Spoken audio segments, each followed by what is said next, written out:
सालोम everyone, Jesus messenger ministry में एक बार फिर से हम आप सभी का स्वागत करते हैं और मैं आशा करता हूं कि आप और आपका परिवार प्रभु यीशु मसीह में सुरक्षित होंगे। मेरे प्रियो, परमेश्वर आज मुझसे और आपसे बात करना चाहता है।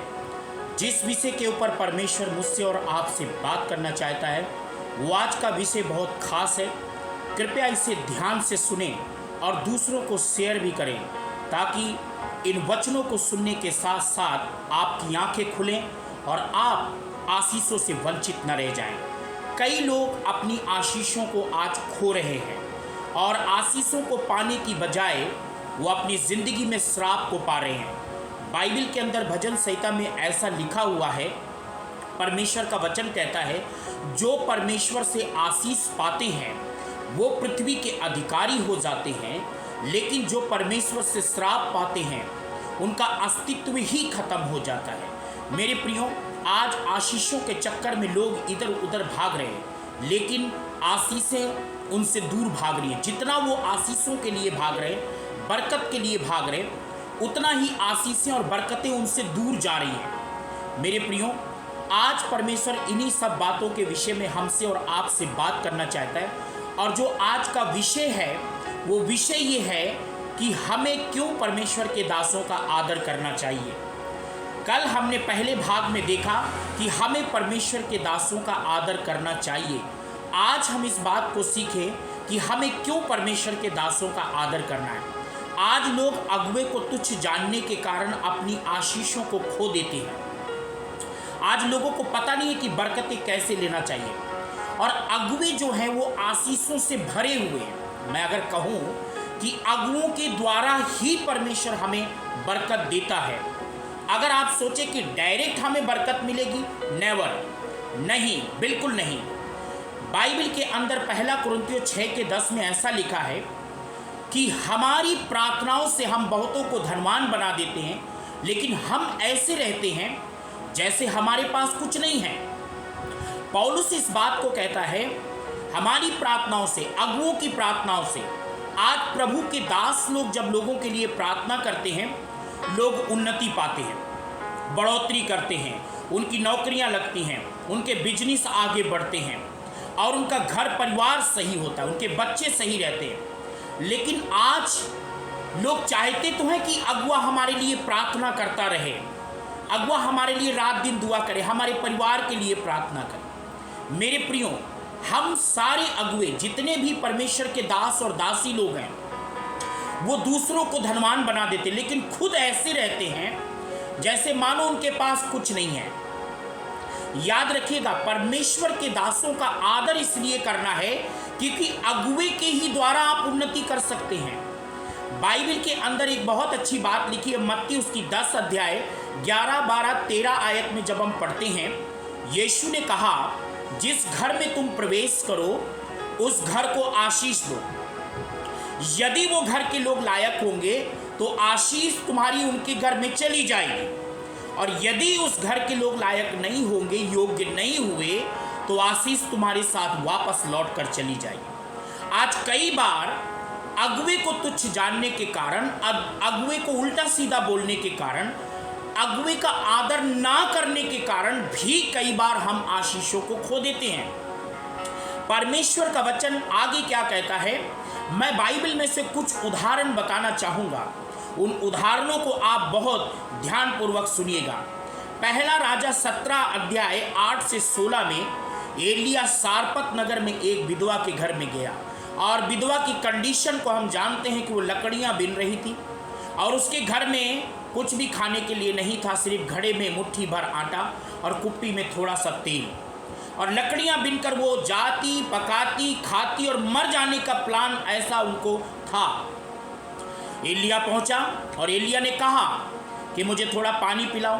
और जब वो पानी लेने जाने लगी तो एलिया ने कहा, अपने हाथ में रोटी का टुकड़ा मिलाना, और उसने तुरंत कहा, मेरे घर में खाने के लिए नहीं है, सिर्फ घड़े में मुट्ठी भर आटा है, कुप्पी में थोड़ा सा तेल है, और 2-4 लकड़ियां लेके मैं जा रही हूँ, पकाऊंगी, मैं और बेटा खाएंगे, मर जाएंगे। एलिया ने कहा, पहले मुझे खिला, उसके बाद में तू और अपने बेटे के लिए बनाना और खाना। वहाँ तो है ही नहीं, एक मुट्ठी है। इस वचन के अनुसार जब एलिया ने कहा कि निश्चय जब तक भूमि पर मेंह नहीं बरसेगा तब तक ना तो उस घड़े का आटा खत्म होगा ना उस कुप्पी का तेल खत्म होगा। और वो जल्दी से अपने घर में गई और एलिया के लिए रोटी और पानी लेकर आई, और जब उसने खाया, और वाकई में हमें बाइबल ऐसा बताती है कि ना तो उस घड़े का आटा खत्म हुआ ना उस कुप्पी का तेल। देखिए, जब परमेश्वर के दासों का आप आदर करते हैं, सम्मान करते हैं, तो मैं आपको सच कहता हूं कि जब वो प्रार्थना आपके लिए करेंगी तो परमेश्वर आपके घर में बरकतों को लेकर आएगा, आपके घराने में आशीष को लेकर आएगा। लेकिन यदि आप परमेश्वर के दासों का निरादर करेंगे तो मैं आपको बताना चाहता हूं आप मुसीबत में पड़ सकते हैं, आप कमी घटी में हो सकते हैं, आपके लिए दरवाजे बंद हो सकते हैं। इसीलिए परमेश्वर के दासों के खिलाफ में ना जाएं, उनका आदर करें।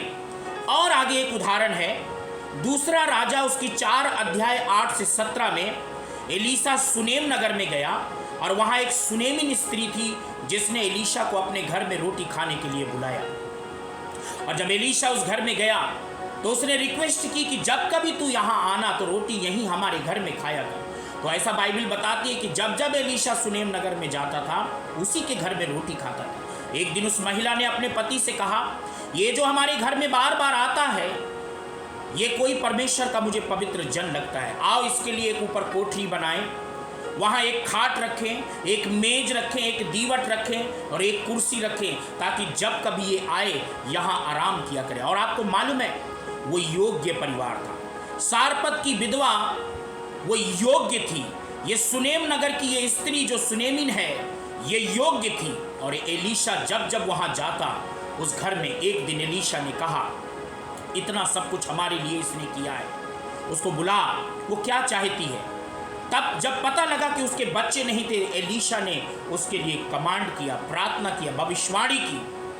और आपको मालूम है जैसे ही एलीशा ने कहा बसंत ऋतु के पूरे होने पर तू एक पुत्र को छाती से लगाएगी, और परमेश्वर ने उस सुनेमिन स्त्री को बरकत दी। आपको मैं बताना चाहता हूँ जब कभी परमेश्वर के दासों का आप आदर करते हैं, निरादर करने वालों के लिए कुछ नहीं है। जो लोग परमेश्वर के दासों को गालियां बकते हैं, परमेश्वर के दासों को उल्टा सीधा कहते हैं, या परमेश्वर के सेवकों के खिलाफ में जो चले जाते हैं या मुंह फुला लेते हैं, उनके लिए कुछ नहीं है। और मैंने पहले ही कहा 1 कुरिन्थियों 6:10 में कि हम अगुवे ऐसे हैं जो बहुतों को धनवान बना देते हैं। हमारी प्रार्थनाओं से, हम अगुओं की प्रार्थनाओं से लोग कहाँ कहाँ, कनाडा, अमेरिका, जर्मनी, लंदन, कहाँ कहाँ पहुँच जाते हैं, लेकिन मुड़कर वो परमेश्वर के दासों को भूल जाते हैं। मैं आपको एक बात को बताना चाहूँगा, बाइबल के अंदर गलातियों 6:6 में लिखा है, जो तुम्हें वचन की शिक्षा देता है और जो तुम्हारे लिए रात दिन प्रार्थना करता है उसको सब अच्छी वस्तुओं में भागीदार करो। क्या कभी आपके दिल में ऐसा नहीं लगता कि जब कुछ आप खरीदने के लिए जाते हैं, मान लीजिए फॉर एग्जाम्पल, मैं इस वचन से, इस संदेश से मैं ये नहीं कह रहा हूँ कि आप मुझे कुछ धन संपत्ति दीजिए, लेकिन मैं एक बात को आपको कह रहा हूँ कि जब आप प्रॉब्लम में होते हैं, बीमारी में होते हैं, कष्ट में होते हैं, तकलीफ में होते हैं, तो आप 10 बार पास्टर को याद करते हैं। लेकिन जब आप कुछ अच्छा नया कपड़ा खरीदने के लिए जाते हैं तो क्या पास्टर वहाँ आपको याद आता है? या आप कोई नई चीज़ लेने के लिए जा रहे हैं, फॉर एग्जाम्पल मान लीजिए, तो क्या कभी आपको याद आता है कि मैं ज़रा पूछ लूँ, या मेरा दिल कर रहा मैं उसके लिए कुछ ले लूँ? नहीं करता होगा, क्योंकि हम अगुओं से सिर्फ अपना मतलब निकालते हैं, परमेश्वर के दासों से सिर्फ अपना मतलब, कि किसी तरीके से हम उससे प्रार्थना करा लें और वो हमारे लिए ऐसा हो जाए, ये हो जाए, वो हो जाए। मैं कहता हूँ अगुओं को टेस्ट मत करिए, परमेश्वर के दास लोग आदर के योग्य हैं, उनका आदर करिए, और जितना ज़्यादा आप आदर करेंगे परमेश्वर उतनी बरकत आपको देगा।